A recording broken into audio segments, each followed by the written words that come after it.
Bantou est un petit village situé à une vingtaine de kilomètres de la ville de Foumban, chef-lieu du département du Noun. Un courant d'air frais qui transporte au loin inhibe tout simplement les effets de la chaleur qui émane de cette vaste chaîne montagneuse qui l'entoure. Ici, on respire de l'air pur qu'offre Mère Nature, qui par un passé lointain a inspiré les esprits de cette terre qui les a vus naître.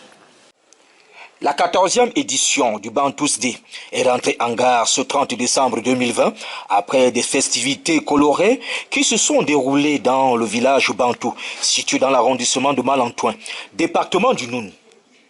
Effectué dans le cadre des festivités de fin d'année organisées par le syndicat des communes du Noun, le pèlerinage à Bantou, initié par le docteur Adamou Ndamdjoya, réunit chaque année la grande famille Bantou qui revient de cette localité historique d'où est partie la reine Ndjab Ndunke, communiée en prières, chants, danses et rites traditionnels.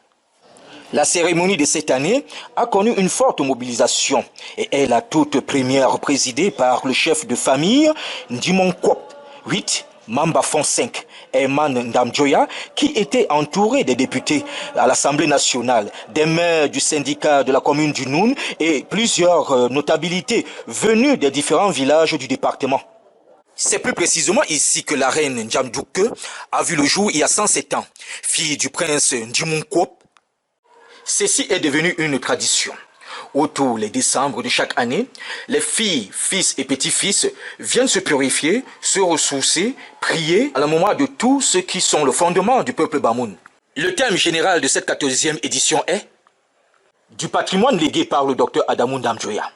Ensemble, construire et bâtir la marche de l'unité pour le développement humanisant durable.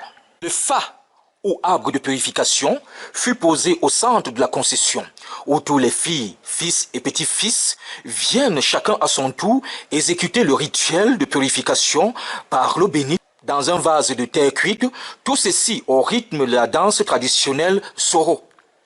Des récompenses ont été remises par ceux qui travaillent au jour le jour pour le développement de la communauté. Plusieurs allocutions de remerciements ont été faites à l'endroit de l'honorable Patricia Tomaino Ndamdjoya pour la réussite de cette 14e édition par différents maires du département du Noun. Rendez-vous est pris pour l'année 2021.